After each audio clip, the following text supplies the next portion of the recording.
Monsieur Bigichon. Je pense que nous pouvons tout de suite donner la parole, dans un premier temps, à Gilles Cuvelier, qui est neurologue de Quimper. Et la Bretagne, et Quimper en particulier, s'est beaucoup investi dans la chirurgie ambulatoire. Il va vous en parler. François Richard a bien voulu accepter d'être le modérateur, l'intervenant plutôt de cette communication. L'un aurait pu remplacer l'autre, mais pour l'instant et pour cette séance-ci, c'est dans cet ordre-là que ça se fera. Merci à François d'avoir accepté cela. Gilles Cuvelier. Je m'excuse, je n'ai pas donné la parole du tout, mais je pense que Corinne participera, est d'accord avec ce que j'ai dit, et participera à la modération de la séance. Merci. Gilles, c'est à toi. Mesdames, messieurs et chers maîtres, c'est un honneur pour moi de m'exprimer devant vous. Je me présente, Gilles, je remercie Jean-Pierre Triboulet de m'y avoir invité. Je me présente, Gilles Cuvelier, je suis urologue, praticien hospitalier au centre de Cornouailles à Quimper en Bretagne. Je coordonne depuis 1996 une unité de chirurgie ambulatoire que j'ai mis en place. Cette unité traite environ 4 à 5 000 patients par an. J'ai été missionné de juin 2008 à juin 2010 par la RH Bretagne pour développer la chirurgie ambulatoire sur la région Bretagne et j'anime un groupe de travail au sein de l'AFU pour développer également la chirurgie ambulatoire. Je vais traiter mon sujet en 4 questions. Pourquoi la chirurgie ambulatoire est et reste une passion? Quels sont les objectifs de l'AFU concernant la chirurgie ambulatoire? Pourquoi Antoine Perrin, chirurgien ORL, directeur d'ARH Bretagne, a-t-il été un précurseur? Et dans le fond, n'y a-t-il pas encore une révolution à faire? Alors pourquoi la chirurgie ambulatoire est passionnante? Elle est passionnante parce qu'elle est avant tout source de progrès. Elle est source de progrès en chirurgie. Pour réaliser en ambulatoire un acte jusqu'alors effectué en hospitalisation de plusieurs jours, il a fallu privilégier l'endoscopie, supprimer les drainages, infiltrer les parois, s'intéresser à l'hydratation préopératoire qui facilite les gestes et les suites opératoires. Il a fallu aussi simplifier les pansements. La chirurgie ambulatoire est passionnante parce qu'elle est encore aujourd'hui source de progrès en anesthésie. L'anesthésie est devenue multimodale. L'anesthésie a dû mieux prendre en charge la douleur, mieux prendre en charge les nausées et les vomissements. La chirurgie ambulatoire est aussi une source de progrès énorme pour les organisations, j'entends nos établissements de santé, qu'ils soient publics ou privés. Pourquoi? Parce que pour pouvoir faire de l'ambulatoire, il faut une organisation spécifique, une organisation rigoureuse. Il faut anticiper sur l'hospitalisation, récupérer les bilans, récupérer les dossiers, contrôler les bilans biologiques. Au plus tard, la veille de l'intervention, il faut minuter l'arrivée du patient, prévoir son passage au bloc opératoire en lui téléphonant la veille en fonction du programme réel. Il faut produire des documents, des rapports de sortie, au mieux les adresser au médecin traitant par une messagerie sécurisée. Il faut aussi assurer la continuité des soins. La continuité des soins dans mon hôpital a été est confiée aux infirmières et ça fonctionne très bien. La continuité des soins, c'est aussi l'appel du lendemain. On peut téléphoner si besoin au patient pour prendre de ses nouvelles.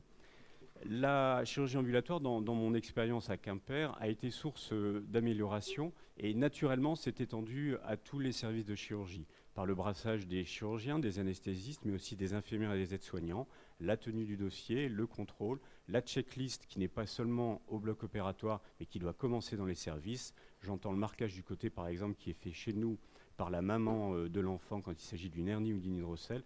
Tout ça, c'est des éléments qui nous ont tirés vers le haut. La chirurgie ambulatoire, elle est passionnante parce qu'elle est centrée sur le patient. C'est encore aujourd'hui en France un véritable défi que de mettre le patient au centre de nos préoccupations, alors qu'encore aujourd'hui, trop souvent, le patient est à la disposition des établissements et des blocs opératoires. Elle est passionnante parce que la chirurgie ambulatoire correspond à une évolution de la technique, de la technologie, des nouvelles énergies. Aujourd'hui, on va pouvoir faire des résections transurétrales de prostate laser en ambulatoire, alors que ce n'était pas envisageable avant cette nouvelle énergie. Elle correspond aussi à une évolution sociétale. Les patients sont régulièrement interrogés par des enquêtes d'opinion. Ils sont toujours satisfaits et referaient le même mode de prise en charge. Enfin, c'est une nécessité. La T2A nous a obligés à mieux gérer.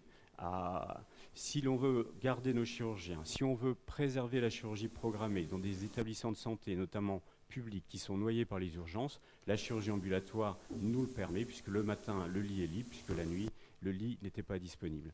La chirurgie ambulatoire va nous permettre aussi de garder nos chirurgiens, de garder nos anesthésistes, en leur proposant des modes d'organisation et de prise en charge modernes. C'est aussi, pour finir, passionnant parce que dans le fond, c'est éthique. Les 3 critères de l'éthique, c'est la bienveillance. La chirurgie ambulatoire est bienveillante, elle est source de progrès.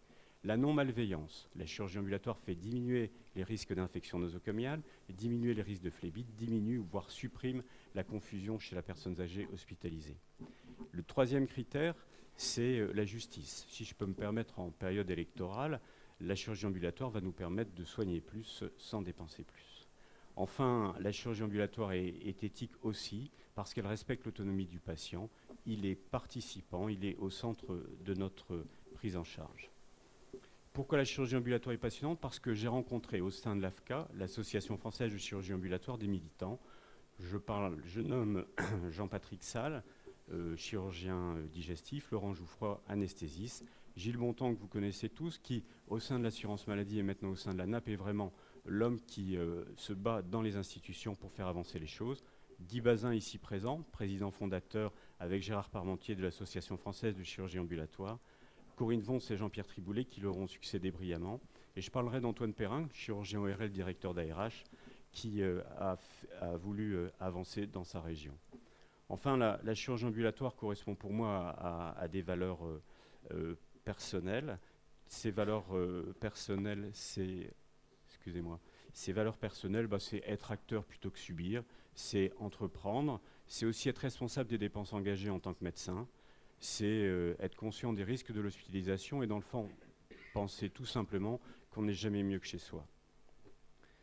Quels sont les objectifs de l'Association française d'urologie concernant la chirurgie ambulatoire? Le nouveau bureau, le nouveau conseil d'administration ont fait de leur mandature de la chirurgie ambulatoire une priorité. Ils veulent faciliter l'évolution ambulatoire aux urologues. En pratique, un groupe de travail dédié a été mis en place. Il est représentatif des libéraux, des hospitaliers et des universitaires. Des recommandations vont être écrites et l'accent va être mis sur la formation initiale et permanente. Les recommandations, nous allons avoir le label HAS, parce que l'HAS, c'est quand même un sacré label aujourd'hui pour l'ensemble de la population médicale. Nous allons l'écrire en association avec l'Association française de chirurgie ambulatoire et la Société française d'anesthésie-réanimation. Nous allons faire ces recommandations en cohérence avec le fonctionnement de l'AFU, c'est-à-dire l'AFU est divisé en 9 comités. Et nous allons donc faire valider ces recommandations par chaque comité. Ce travail va être transversal, va permettre une appropriation plus rapide puisque l'ensemble de la communauté aura participé à ces recommandations. Les objectifs de ces recommandations, c'est bénéficier des expériences précédentes. On a relu attentivement les recommandations existantes, que ce soit celles de la SFAR, celles de la SFCD, celles de la Société de pédiatrie et toutes les autres. Notre méthodologie, ça va être une revue de littérature et une recommandation formalisée d'experts, puisque, il faut le dire, la littérature est encore pauvre. Nous allons réfléchir sur les spécificités urologiques de l'ambulatoire, notamment le problème de la reprise d'émission, le problème de la prévention dans l'hypertrophie prostatique. Et on va réfléchir, bien entendu, sur les spécificités ambulatoires de l'urologie, avec la problématique des sondes, des infections urinaires notamment. La place du médecin généraliste, il est souvent oublié, sa place est difficile à définir, mais l'AFU va s'y intéresser. Et puis l'AFU va faire également une version grand public de ces recommandations. Les recommandations vont être donc écrites et relues par les 9 comités. Chaque chapitre sera structuré de cette façon: littérature historique, critères d'inclusion et d'exclusion, spécificités techniques chirurgicales et périopératoires médicales, les actes réalisés couramment en ambulatoire, des actes potentiellement accessibles à une prise en charge ambulatoire, et enfin les recommandations formalisées d'experts. Nous avons résolument voulu ne pas faire de liste d'actes. Pourquoi pas de liste d'actes? Parce que ce n'est jamais l'acte qui est ambulatoire, mais c'est le couple acte-patient minimum. C'est maintenant l'acte, patient et la structure. Il y a des structures qui peuvent faire des actes lourds, d'autres pas. Et c'est probablement dans l'avenir, peut-être, pour certains actes, le réseau qui sera mis en place à domicile. Faire une liste d'actes, non, parce que c'est nier les progrès de la chirurgie et de l'anesthésie. Je vous ai parlé tout à l'heure des nouvelles énergies, du laser. L'apparition des nouvelles techniques, des nouvelles énergies ne nous permettent pas de faire des listes d'actes, ou alors nous allons enfermer notre spécialité. Et faire une liste d'actes, c'est tout simplement être un frein à l'innovation. Et puis, vous le savez, avec votre expérience, il y a tellement de pathologies qui ont disparu et tellement qui sont apparues que la liste d'actes n'est pas du tout adaptée. Dans le fond, l'accent sur la formation, l'AFU a voulu former à la fois de façon initiale les jeunes, c'est-à-dire les vieux internes, les jeunes chefs de clinique, dans l'enseignement du collège d'urologie, mais aussi en formation continue. Un séminaire d'urologie pratique est en train de se monter. L'enseignement de l'ambulatoire y aura sa place. Et enfin, l'AFU a voulu donner un rendez-vous annuel au congrès d'urologie. Le point de vue de l'AFU, c'est que l'ambulatoire aussi, ça s'apprend.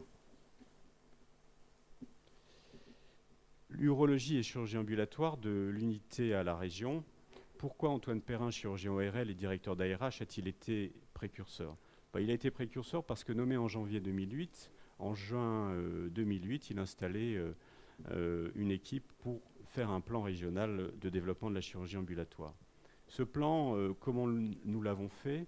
Nous avons d'abord fait un existant en envoyant un autodiagnostic aux 41 établissements de santé privés et publics de la région Bretagne. On s'est donné ensuite un temps de réflexion en faisant appel à Laurent Jouffroy, Gilles Bontemps, Jean-Patrick Salle. Antoine Perrin a participé à chaque réunion avec son conseiller médical Annie Foire, qui a été de l'assurance maladie, qui a été la cheville ouvrière de ce plan régional. Et très vite, la problématique essentielle est apparue, c'est qu'il nous fallait coordonner des acteurs aux attentes différentes et également changer de culture. Ce plan a été dans différentes directions. Les directions les plus importantes, c'est envers les établissements, nous avons contractualisé, nous avons écrit et fait signer par les établissements des avenants au CPOM, dans lequel nous avons voulu aller à la fois dans le développement en termes de quantité, mais aussi en termes de qualité. Chaque établissement s'engageant dans une assurance qualité et chaque établissement s'engageant dans des gestes de haute technicité sur la base simple de qui peut le plus, peut le moins. On a voulu développer ces gestes de haute technicité. Nous avons également mis en place un collège de coordonnateurs. Les coordonnateurs, le plus souvent médecins, mais aussi souvent cadres infirmiers, ce sont les gens qui au quotidien font et développent la chirurgie ambulatoire. Nous avons voulu les rassembler au sein d'un collège pour qu'ils puissent ensemble bénéficier de leur avancée et tirer tout le monde vers le haut. On a mis à leur disposition des outils. Alors les outils, c'est par exemple le dossier de liaison. C'est par exemple un kit qui permet de biberon de naropène et qui permet aux équipes de mettre en place une analgésie à domicile en ambulatoire. C'est aussi un certain nombre de diaporamas qui leur permettent de convaincre dans leurs établissements. La communication, elle est aussi essentielle. Elle a été dans plein de directions, les établissements, directeurs et praticiens, mais aussi l'assurance maladie. Les assurances maladies ont été réunies dans toutes les villes de la région Bretagne, les fédérations, l'URCAM, l'URML, les médecins généralistes. Antoine Perrin a été filmé et s'est adressé personnellement aux médecins libéraux généralistes, qui était une grande première. Je ne pense pas que beaucoup de directeurs d'ARS l'ont fait. Et dans les 7 villes principales de Bretagne, les réunions de médecins généralistes ont commencé par la vidéo où Antoine Perrin s'exprimait envers eux. Enfin, le grand public et puis un site internet ont été mis en place. La messagerie sécurisée, c'est ce qui permet d'envoyer aux médecins traitants les rapports de sortie, les comptes rendus opératoires. Antoine Perrin a décidé que la chirurgie ambulatoire serait prioritaire pour l'établissement de cette messagerie sécurisée. Et enfin, l'enseignement, parce que si la chirurgie ambulatoire est une évolution, l'enseignement doit y participer. Il doit aller vers les étudiants en médecine. On l'a mis aussi en place sur les IFSI et les IFAS. Pour vous donner un ordre de grandeur, à promotion identique, il y a 2 facs, 14 IFSI et 27 IFAS. 3 minutes, oui. Le plan régional aujourd'hui, Antoine Perrin a été remplacé par Alain Gautron, Annie Foire par Françoise Durandière. Les dernières nouvelles, c'est des actes de haute technicité. 4 actes ont été signés avec 4 établissements de santé dans la région Bretagne, vésicule cœlioscopique, urétéroscopie, chirurgie de l'épaule et thyroïdectomie, merci Corinne. L'urologie, alors je terminerai avec la dernière question, la révolution qui est encore à faire, et puis quelle est la place de l'académie? Illustrée par la chirurgie ambulatoire, la révolution en cours, c'est vraiment la dissociation de la fonction soin d'un établissement et de la fonction hébergement. Probablement ce ce qui est vrai pour la chirurgie, mais aussi pour la médecine. Dans le fond, l'hospitalisation n'est pas une solution. L'Académie de chirurgie, j'ai repris votre rôle sur le site internet, témoin de l'évolution de la chirurgie, évaluer les développements, définir les bonnes pratiques, contrôler les conditions d'exercice, apprécier la formation. Il me semble que la chirurgie ambulatoire est concernée par l'ensemble de ces objectifs. Et l'Académie de chirurgie, vous avez été précurseur en 90 avec vos premières recommandations. N'est-ce pas votre rôle que d'interpeller les plus jeunes sur leur responsabilité dans le choix de mode de prise en charge? N'est-ce pas à vous de poser la question du pourquoi hospitaliser? Quel objectif pourriez-vous vous fixer? Je vous propose d'en discuter. Je vous remercie.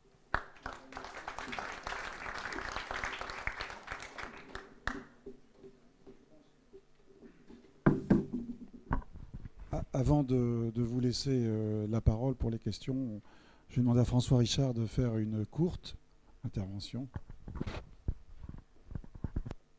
Monsieur le Président, Mesdames, Messieurs les modérateurs, quelques points. Je crois que Gilles a insisté sur les progrès qu'entraînait le développement de la chirurgie ambulatoire. J'ai eu la chance d'assister au dernier congrès d'AFCA présidé par Patrick Boulet, et je crois qu'en effet, sur le plan technique, aussi bien anesthésique que chirurgical, et sur le plan anesthésique, c'était très très évident qu'il y a eu manifestement des progrès importants dans la prise en charge des patients. Et ça, je crois que c'est quelque chose qui, souvent, quand on en discute avec ceux qui sont un peu opposés à la chirurgie ambulatoire, n'intègre pas ces progrès. Et progrès, d'ailleurs, qui pourront être diffusés aux malades qui resteront dans la chirurgie classique. L'autre point important, Gilles en a dit un mot, c'est la formation. Et notamment ceux d'entre nous, et nous sommes nombreux qui sommes universitaires, je pense qu'au niveau des services universitaires, il est indispensable de s'impliquer dans la chirurgie ambulatoire, puisqu'en gros, 70% des chirurgiens vont aller s'installer dans le secteur privé, et que si les universitaires ne leur apprennent pas la chirurgie ambulatoire, ils n'iront plus dans les services universitaires. Alors, l'autre point qui se pose, c'est, on en dira tout à l'heure un mot avec Blandine Ruin, à la Pitié, un travail prospectif sur qu'est-ce qu'actuellement on fait en chirurgie non ambulatoire et qu'on pourrait passer en chirurgie ambulatoire. Par exemple, pour le service d'urologie, actuellement, on fait à peu près 10% de l'activité. On fait 320 interventions par an en chirurgie ambulatoire, soit 3200 interventions totales faites dans le service. Et donc, on a vu qu'on pouvait doubler, en prenant les malades qui sont actuellement, qui passent une nuit ou 2 nuits à l'hôpital, doubler ce nombre. Cela dit, en doublant le nombre, on ne reste qu'à 20% de l'activité globale. Et je pense que là, il va falloir réfléchir à un certain nombre de points qui permettraient éventuellement de faire encore booster les activités, les nouvelles organisations et la dissociation entre l'hospitalisation et les soins. Il est évident, je prends l'exemple de l'incontinence urinaire. L'incontinence urinaire chez la femme, la plupart, c'est des bandelettes sous-urétrales qui sont manifestement déjà faites et possibles en chirurgie ambulatoire.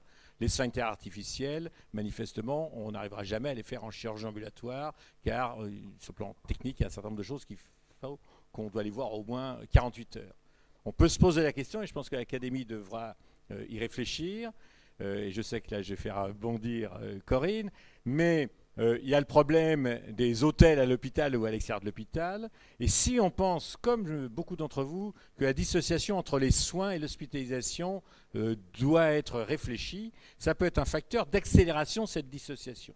Parce qu'il ne s'agit pas de mettre un hôtel avec des soins dans l'hôtel, parce que on triche. Il ne s'agit pas que des nouvelles organisations fassent ralentir les progrès. L'exemple que Gilles a donné pour la prostate avec le laser, il y en a plein d'autres dans d'autres spécialités où on voit que ça a poussé à des nouvelles techniques chirurgicales pour permettre la chirurgie ambulatoire, mais inversement, il y a un certain nombre de chirurgies où on est passé des durées d'hospitalisation de 12 ou 14 jours à maintenant 3 ou 4 jours.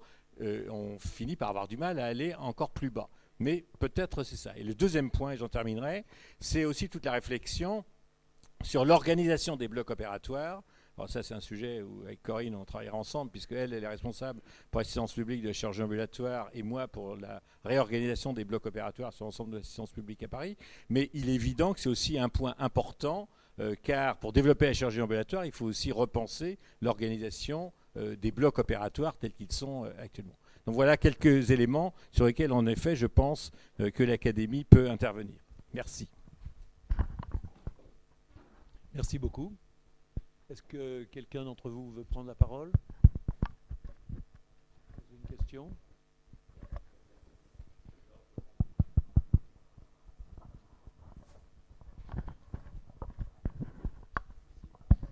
Laurent Bocon-Gibod, oui, je voulais revenir sur le celui fondamental de l'organisation des blocs opératoires.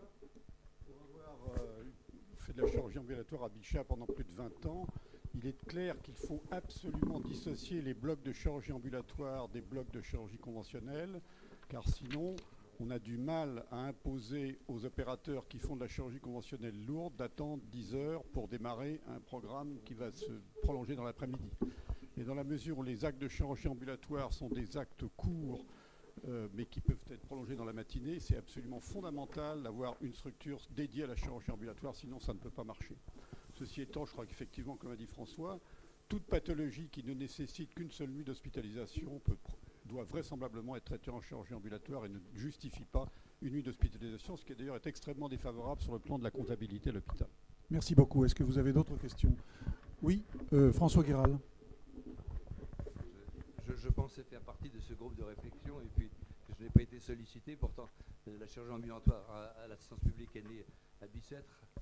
Jean-Patrick Sall a développé le projet que nous avions initié. Et c'est à ce titre que je fais quand même état du succès de cette structure, de toutes les difficultés de fonctionnement que nous avons maintenant au quotidien quand nous sommes confrontés en même temps aux difficultés d'assistance publique pour l'organisation des blocs opératoires centraux et du succès de la chirurgie ambulatoire qui est le cas dans cette structure qui est pleine et qu'on a beaucoup de mal à utiliser de façon optimale parce qu'on se retrouve à l'étroit un peu partout. Voilà.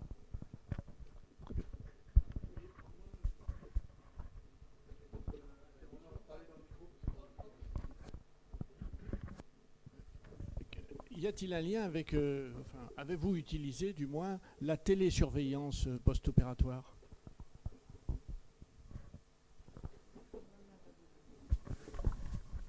Non, nous n'avons pas utilisé la télésurveillance. Est-ce que je peux dire un mot sur les questions ou... Oui. Alors, juste une réflexion à François Richard. On échange souvent sur le sphincter artificiel. C'est possible, hein, ça a déjà été fait chez l'homme, oui. Dans le fond, toutes ces questions concernant... ce qui est intéressant, ce que je vous disais tout à l'heure, c'est pourquoi hospitaliser patient simplement parce qu'il faut lui retirer la sonde vésicale le lendemain et contrôler qu'il n'ait pas de résidus. Pour répondre à la question de M. Bocon-Gibod, il y a une autre possibilité que des blocs dédiés ou des blocs non dédiés, ce sont les vacations dédiées. Nous n'avons pas à Quimper la possibilité de doubler notre matériel d'endoscopie, nos colonnes, nos radioscopes, enfin nos endoscopes. Donc faire des blocs dédiés, ça veut dire doubler tout ce matériel. Beaucoup d'hôpitaux en France, hein, et mon expérience régionale montre qu'il n'y a pas beaucoup d'hôpitaux qui peuvent doubler leur matériel, font que c'est un réel problème d'avoir des blocs. Si vous avez une activité ambulatoire qui augmente, et elle va forcément augmenter, et en fonction, vous faites des vacations d'ambulatoire. Si votre unité ferme à 21h, vous pouvez opérer jusqu'à 16h, endormir le dernier patient. Ça se fait, et c'est peut-être une solution. Merci, Gilles. Une dernière question.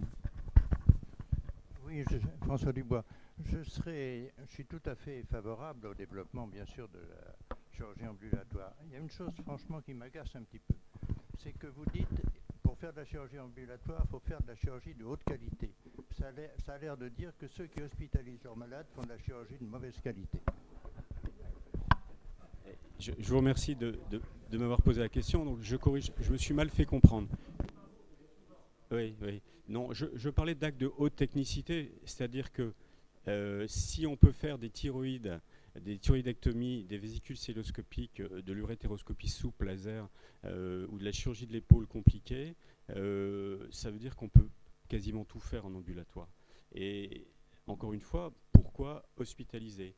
Hospitaliser pour une sonde, pour une visite médicale qui va durer 30 secondes, à quoi ça sert? Mettez en balance les risques que vous prenez aux malades. Le sphincter artificiel, s'il y a une infection, c'est une véritable catastrophe. Le patient, il a bien plus de risques d'avoir un germe résistant dans un service d'hospitalisation que chez lui. Juste un mot, si vous me permettez. J'assiste au développement de la chirurgie ambulatoire dans notre hôpital, indubitable, en chirurgie viscérale. Alors, moi, ce que je trouve qui a le plus changé, La chirurgie, finalement, elle n'a pas tellement changé. On l'a fait bien, on essaye de faire le mieux possible. Ce qui a beaucoup changé, c'est pas assez dit, je trouve, c'est l'anesthésie. L'anesthésie n'a plus de rapport avec ce qu'elle était avant. C'est tellement vrai qu'il faut une formation pour les anesthésistes à la chirurgie ambulatoire. Ça paraît encore plus évident que la chirurgie.